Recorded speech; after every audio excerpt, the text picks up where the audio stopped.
Hello, once again, this is Brother Teacher. I would like to first begin by saying thank you to all of you who decided to go on our fast a day ago from midnight Thursday until 6 p.m. yesterday, which was the 14th of August. Congratulations once again. And if you did not finish the fast for 18 hours, it's okay. We all have to start somewhere, and sometimes we have issues with our health that may be pre-existing, or maybe just simply at that particular time, or you may be under doctor's care and you're taking prescription medication that you are required to drink water or eat with. Sometimes that's understood. It's not that complicated. We take those things into consideration and then we govern ourselves accordingly. Now, uh, if you did half of the fast, or the majority of the fast, or all of the fast, you did well. Doing something is better than doing nothing. Making an attempt is better than doing nothing at all. As a matter of fact, I did not complete the fast for the full 18 hours. I did not feel that well around the 13th hour, so I stopped the fast at exactly 3 o'clock because I was feeling a little weak. And bear in mind, I'm a very, very busy man. I work 7 days a week and I work 12 to 13 hours a day. And that's just my store business. That's not including my family time and including doing videos and teaching martial arts and training myself and various other things that I am involved with. So for some reason, I just felt really weakened around that period of time. So I cut my fast short by 3 hours. But we're going to continue with our sacrifice and our fast next week. Again, may have a different challenge. I don't know, haven't decided yet, but stay with me. Keep up the good work. Stay diligent and stay consistent in taking care of your health, your general health. Now, with that said, I'm going to begin to go back on some of the older videos that I have in my archive, the subject matter that is, and I'm going to start doing some videos on some old material, especially for those of you that have not been made privy to it. Some of you who don't want to go through over 1,500 videos, which I have here on YouTube, I'm going to go over some basic things again. In this particular video, I'm going to kick it off with colonoscopies. Colonoscopy. Let's begin here, and I'm not going to stay with you long. I just want you to understand some fundamental things about your colon and colonoscopies. Well, first of all, let's go to the beginning. We talk about digestion. Digestion is a process by the body that takes the food that we intake, it breaks it down into a usable form of energy for the body, for many bodies' processes. It helps our longevity, it helps us to live longer. So digestion begins in the mouth through mastication, which is chewing. Your saliva contains enzymes that help to break down some of the food that's in your mouth. It's like pre-digestion starts in the mouth. Once you swallow, it goes down your esophagus into your stomach, which is about the size of your fist. From your stomach, it goes to your small intestine. And from the small intestine, it goes into your large intestine, which we also call the colon. Now, when you typically have the procedure done at a hospital by a doctor or physician called a colonoscopy, it is when a scope is put up your rectum into your colon or your large intestine, same thing, with a camera and a light attached to it. And they're looking for polyps growing in your large intestine. Polyps are the result of something going wrong with your body. Now, polyps are not always cancerous, but they can be precancerous or cancerous by nature. A lot of times the doctors will take a biopsy of the polyp to see whether or not it's cancerous. But even if it is or is not, they will oftentimes, through a minor surgery procedure, cut the polyps out of your colon. So that's an invasive process. So what I'm encouraging you to do today, whether you've had a colonoscopy or not, is to make sure that you change your diet if your diet has been one of the typical American diet of junk food. Ladies and gentlemen, there are two types of food, or what we term as food, in the world. There's real food, which sustains life. And then there's the food that we eat that's termed as junk food. Junk food simply means things that taste good, look good, smell good.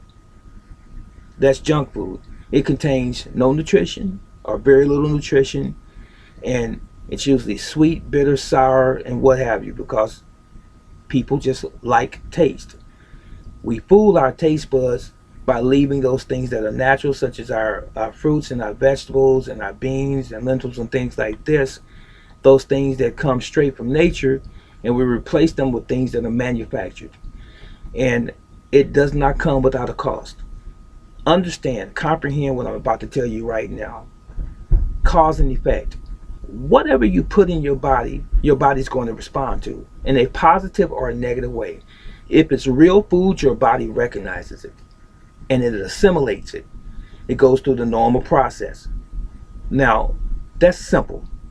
If you put something in your body that's junk food or that has chemicals and byproducts and it has processed materials in it, it has nitrates and various other MSG, monosodium glutamate, things like that, and it has artificial colors and dyes and things like this and preservatives in it that's not normal to your body responds to that as well in a negative way.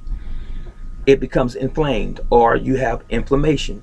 You may not easily or readily see inflammation externally, but it's occurring inside, and your body is warring against those things that you're putting inside your body that is not natural, whether you realize it or not. That's why we have indigestion. That's why we have IBS, or irritable bowel syndrome. That's why we have leaky gut. That's why we have heartburn and GERD and arthritis and various other types of ailments and maladies and things like this. It's because of what we're putting in our temple. This is ours. We have only been given one body, and we need to take care of the one body that we have. And when we don't take care of it, guess what? It's going to die quicker. It's going to age quicker. Now, as it relates to colonoscopies, oftentimes, more so than not, when you have polyps in your colon, it is because of an improper diet over time. These are growths.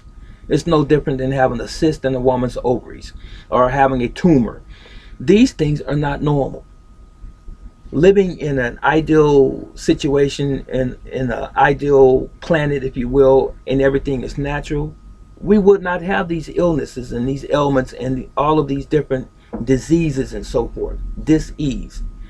We wouldn't have these things if we were not living in a chemically saturated planet. It's poison in the air, it's in the water, it's in the food supply, it's in the deodorants that you put on your body that you buy at your conventional store as well. Poisons and chemicals and toxins are everywhere. We can't control all of them 100%, but we can control what's within our power to control. Those things we should. Control the things that you can. Do your part to take care of you and your family's health. That's all I'm saying to you. So, getting back to a colonoscopy. As I said before, it is an invasive procedure to stick anything up your rectum because it was not designed for something being stuck up it. It was not. Now, we're not talking about emergency surgery. We're talking about preventative measures. Now, if you've already had a colonoscopy and it's done and your doctor says see me in 5 or 10 years, that's cool. Understood.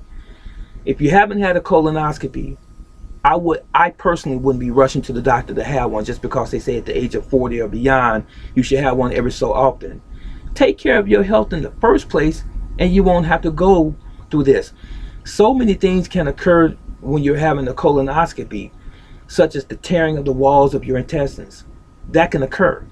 You're sticking something up your behind into your colon that's not naturally designed to go there. Okay? Now, we can call it modern medicine. We can say it's the most advanced procedures in the world and so forth, and it's safe and all of this. Everyone doesn't have that testimony.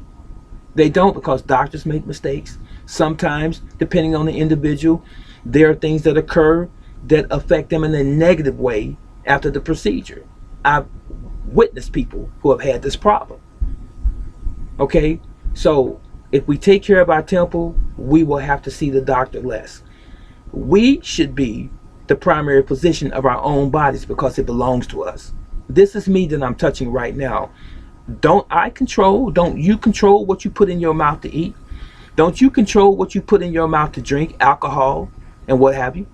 Don't you control what you put in your mouth in terms of cakes and pies and cookies and sweets and things like this? Don't you control that? Don't you control smoking cigarettes? You control that.